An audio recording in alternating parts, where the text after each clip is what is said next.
Hoje eu tô aqui com a Ana novamente e nós vamos falar sobre haters e assédio virtual. Mas o que é o assédio virtual? Gente, o assédio virtual é quando uma determinada pessoa ou grupos têm comportamentos hostis contra outra pessoa ou outros grupos também virtualmente, pelo computador ou pelo celular, por mensagem. Quando você não está na frente da pessoa e fazendo isso para essa pessoa, mas não está em contato direto com essa pessoa. Quais são exemplos desses conteúdos? Pode ser revelar algumas fotos íntimas de alguma pessoa, conteúdo sobre essa pessoa que seja machista, sexista, racista, seja o que for, de preconceito sobre essa pessoa e incitação à violência. Gente, esse tipo de coisa acontece porque as pessoas acabam se escondendo atrás de uma tela, né? A tela do computador, no caso. Então é muito mais fácil você ir lá e falar uma coisa que você acha super importante falar naquele momento para uma pessoa do que você falar pessoalmente. Porque afinal, se você falar uma coisa ruim na frente daquela pessoa, às vezes a pessoa não vai, né, achar legal. Exatamente. Você pode levar até uma porrada. Agora no computador não, né? Então é muito mais fácil. É curioso. Muito se fala hoje das mudanças que as redes sociais, que a internet, o fácil acesso a tudo isso trouxe. E eu sempre me pego pensando de que, na verdade, essas coisas não são exatamente algo novo. Elas são coisas que os seres humanos sempre fizeram, mas apenas com a facilidade do uso de redes sociais, de internet, com smartphone, isso se torna mais difundido. Tem um estudo que saiu há algum tempo atrás, talvez uns 5 anos atrás, mas ele concluía que nós não teríamos o menor problema em apertar um botão que causasse a morte de outra pessoa, porque nós não estaremos tendo contato com essa pessoa. Mas nós teríamos um grande problema em pegar um pedaço de pau ou uma espada e ter que matar essa pessoa diretamente, ali corpo a corpo. Por quê? Porque existe essa desconexão, né? Enquanto eu estou ali apenas apertando o botão, por mais que eu saiba que eu vou matar o outro, eu não estou vendo o outro. É como se for, quase que uma representação dessa virtualidade que a gente vê hoje nas redes sociais. É isso, é o virtual, é uma representação do real. É um distanciamento do real. Exato, né? Ali atrás da tela do computador eu tenho esse distanciamento, eu faço coisas que muitas vezes eu própria não consideraria éticas, morais, mas ali atrás da tela do computador eu consigo fazer isso por conta desse distanciamento, essa quebra da conexão com o outro ser humano. E um bom exemplo dessa conexão é se a gente pensar em uma situação bem cotidiana. Quando você está dirigindo e você está dando seta para entrar, ninguém nunca para você. Por quê? Porque o que eles estão vendo ali é um amontoado de metal com uma luz brilhante piscando. Mas vocês já repararam quantas vezes alguém colocou a cara para fora e pediu para você parar? Você parou? Por quê? Porque você teve o contato humano. Você para sim para outra pessoa, você não para para o carro. Gente, esse tipo de coisa, esse tipo de comportamento acontece todos os dias. E a gente também faz. Muito. Vários exemplos assim de pessoas até famosas. Teve algum tempo atrás o caso daquele ator Bruno Gagliasso. Ele e a esposa são brancos, sim, e adotaram uma menininha negra e postaram fotos, como toda a família faz, e vinha uma avalanche de comentários horrendos sobre a cor da pele da menina. Teve a Thaís Araújo, né, que sofreu comentários racistas. Teve o caso recente da jogadora Tiffany, que é uma mulher transexual, que era constantemente alvo de críticas e de perseguições na internet, pessoas dizendo que ela era um homem, negando a sua identidade de gênero, que ela não tinha o direito de jogar com as mulheres, apesar de que os médicos diziam que sim.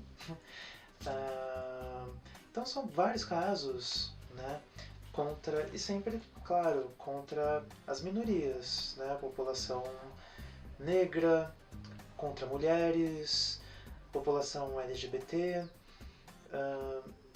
Um fato até de pouco tempo atrás, quando na época do impeachment, o quanto se falava da presidente Dilma com termos pouco elogiosos com as mulheres, como vaca, puta. Pode falar isso? Pode. Acho que isso pode deixar, né? Geralmente não se usa esses termos para quando se refere a um homem, mas ela, sendo uma mulher, se usou esses termos virtualmente. Hoje em dia ficou fácil passar a linha entre o que é a minha opinião e o assédio virtual. Como falamos no outro vídeo, as pessoas sentem essa necessidade de pertencimento, pertencer a algum lugar, pertencer a algum grupo, ela precisa estar, né, presente aí nessa sociedade dela, né? Então, às vezes tem uma pessoa falando sobre determinado momento, determinada outra pessoa, determinada situação, e ela precisa pôr a opinião dela, porque a opinião dela é similar com essa pessoa. Então ela se insere nesse grupo e também fala a mesma coisa, ou então expõe a opinião dela, que às vezes não é boa, né? Geralmente é totalmente ruim, né? E existe até uma questão, né, que mais uma vez a internet não cria esse fenômeno, mas apenas torna mais aparente, mais difundido, de que a gente não busca opiniões divergentes, a gente não busca a alteridade. Nós buscamos pessoas que concordam com o que a gente pensa. Nós buscamos pessoas que vão repetir aquilo que a gente já pensa. Então é muito difícil ver uma pessoa conversando com outra e pedindo opinião. O que você acha sobre isso? Vamos conversar sobre isso, né? Sim. É sempre mais fácil você ver uma pessoa buscando aí uma opinião certa, uma opinião certa para ela, né? Sim, Mesma opinião que ela. Aquilo que ela já concorda, aquilo que ela já pensa, ela não quer. Ela pergunta, isso é algo humano, né? Nós pedimos a opinião do outro para saber se ela está de acordo com a nossa. Então hoje em dia, pensa, já é ruim uma pessoa falando uma coisa totalmente ruim, totalmente negativa de outra pessoa. Agora imagina quando tem 2, 3, um grupo inteiro falando essas opiniões, se juntando e vendo aquela enxurrada de coisas ruins, negativas, direcionadas àquela certa pessoa. E aí que entra aquele efeito onda. Vocês já assistiram aquele filme chamado A Onda? Se não assistiram, depois desse vídeo, coloca aí no caderninho, no Netflix aí, que precisa assistir esse filme. Inclusive, só lembrando que esse filme tem 2 versões. A versão original, que é um filme de curta, média duração, mas a versão que nós recomendamos é a versão alemã. Gente, quer um exemplo aí de casos de haters? A gente tem vários exemplos para citar. Eu peguei, assim, 3 exemplos, tudo do universo Star Wars, que aconteceu recentemente e não tão recentemente.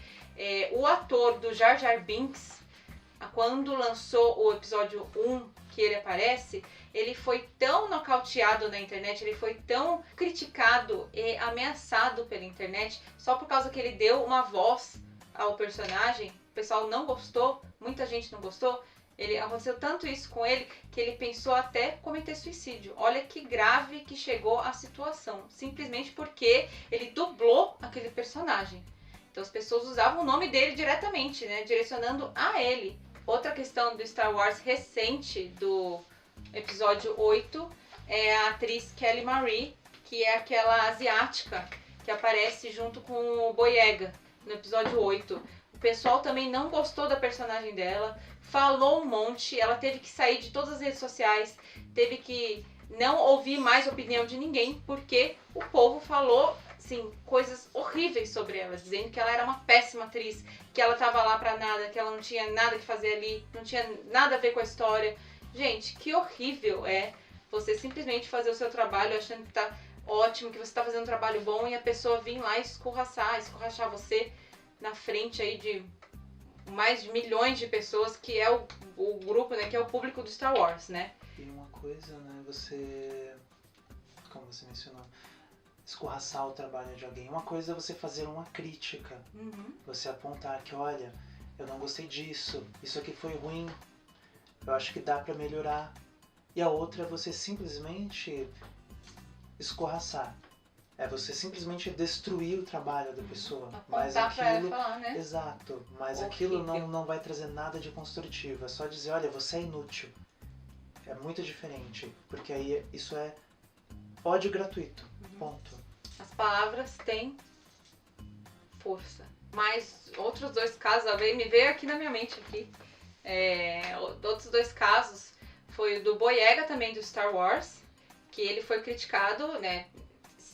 O pessoal extremamente racista aí falando dele só porque ele é negro, né? E o caso do Anakin, no episódio 1, o pequenininho, quando ele era novinho, ele depois de um tempo aí de tanto o pessoal falar mal, essas palavras negativas, colocarem coisas na internet que não são bacanas com relação ao personagem dele, ele acabou indo para uma instituição psiquiátrica. Foi bem grave esse caso aí. E aí vocês vão falar, mas eu não faço, nunca fiz. Será que não? Isso aqui, como a Tainá disse, essas enxurradas de críticas, eu penso nisso como um linchamento virtual. Todo mundo tá fazendo. Então, eu me eximo de culpa. Todo mundo fez, não fui só eu. Isso acaba sendo um comportamento de massa, de pura influência pela maioria. Jung, ele tinha uma frase muito interessante sobre isso, de que numa massa a moralidade desse grupo de pessoas é muito abaixo da média de um único indivíduo. E é isso. Nós fazemos coisas que talvez não faríamos em outras situações porque, estamos seguros atrás da tela do computador. 2, estamos seguros porque todo mundo fez também. E nós pensamos que isso de algum modo exime a responsabilidade dos nossos atos, de muitas vezes causar prejuízos sérios à vida de outra pessoa. Fala a verdade, a gente se acostumou a ver apenas o enunciado do que a pessoa está falando e simplesmente dar uma opinião. A gente não vai buscar ali ler todo o que aquela pessoa colocou, ir atrás de informações sobre isso para depois a gente formar uma opinião e colocar lá, né? É mais fácil aí ler o que interessa, o que bate aí no nosso olho, né? O que vem pra gente e já colocar o que a gente acha naquele momento, porque é muito importante, eu preciso colocar isso agora, né? Eu acho que um exemplo bacana aí pra colocar é o seriado Black Mirror. O seriado Black Mirror foi muito visto na atualidade, muita gente comentou, muita gente gostou, e tem um episódio que é bem marcante, que é o episódio das abelhas, que chama Hated in the Nation, que seria o odiado na nação. Então, são as abelhas que são criadas, né, que são abelhas robôs, e eles jogam uma enquete na internet perguntando quem é a próxima pessoa que deveria ser morta. E as pessoas vão lá, eu acho que aquela pessoa, aquela atriz. Aquela atriz, ou aquele ator, porque, por quê? Não sei, porque ele simplesmente fez aquele papel ridículo, não sei o que lá. Aí as pessoas falam, isso mesmo, então morte a tal pessoa, death to tal pessoa. E aí as abelhas são gerenciadas aí a ir até aquela pessoa e matar aquela pessoa específica. Aí vocês vão falar pra mim, Tainá, isso aí é cinema. É mesmo? Tem um caso que foi praticamente recente aí, de 2016, 2017, de um pai de família, que ele era separado aí da mulher, e aí ele foi na ceia aí de Natal ou Ano Novo, eu não lembro exatamente, mas foi lá e matou a ex-mulher, o filho, muitas pessoas da família aí que estavam junto nas festividades, e depois se matou. E aí quando foram puxar aí o histórico das mensagens dessa pessoa, desse homem na internet, ele postou alguma coisa sobre a ex-mulher e falou aí, eu queria matar ela, ou seja lá o que for. Uma pessoa foi lá e incentivou, mata mesmo essa desgraçada, vai lá e mata. Olha a que ponto a gente chega, olha que ponto que uma palavra, um incentivo na internet faz a outra pessoa a cometer um ato desse. Sim. Bom, então, gente, as palavras têm poder. Aquilo que nós dizemos ou escrevemos, aquilo não tem mais volta. E se cada uma dessas palavras é apenas um grãozinho, uma lasquinha de uma pedra, muitas lasquinhas juntas formam uma pedra. Pedras machucam. Pessoas feridas são levadas à tristeza, à depressão, à ansiedade, ao pânico, à fobia social e, por fim, ao suicídio. Então, nós temos sim responsabilidade com aquilo que com o conteúdo que nós compartilhamos nas redes e com as palavras, os comentários e o conteúdo dessas palavras quando nós interagimos virtualmente. E essa questão da opinião, teve um escritor, um psicólogo, Erich Fromm, isso na época da Segunda Guerra, ele diz uma coisa que eu acho importantíssima que nós tenhamos em mente nos dias de hoje. Ele diz que a liberdade de expressão não serve para que nós possamos dizer o que queremos, de maneira alguma. A liberdade de expressão ela existe para assegurar o direito de expressão das pessoas que pensam contra o senso comum, as pessoas que pensam diferente. Porque essas pessoas elas eram mandadas para a fogueira, literalmente, muitas vezes.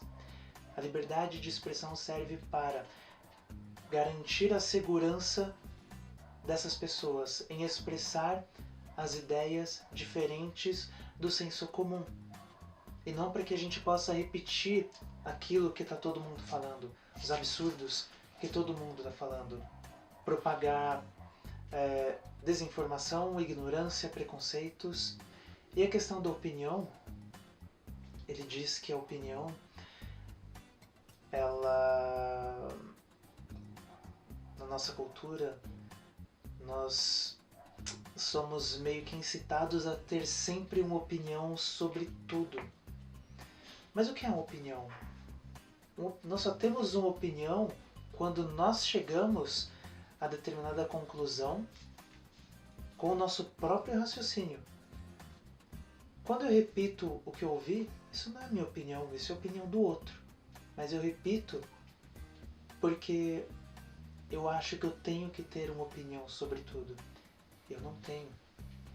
Opinião a gente dá quando sabe do que está falando. Quando nós temos embasamento e conhecimento. E não repetimos aquilo que o outro diz. Gente, vamos dar um jeito aí de acabar com isso? No momento, não é fácil, mas também não é difícil. Mas no momento que você está pensando em postar alguma coisa, em escrever alguma coisa que vai prejudicar, que pode prejudicar outra pessoa, pensa, se coloca no lugar dessa pessoa. Você gostaria de levar esse mesmo comentário que você está escrevendo? E, mais importante, você faria isso para você mesmo ou para uma pessoa que você gosta muito? Fica a dica. Até a próxima, pessoal!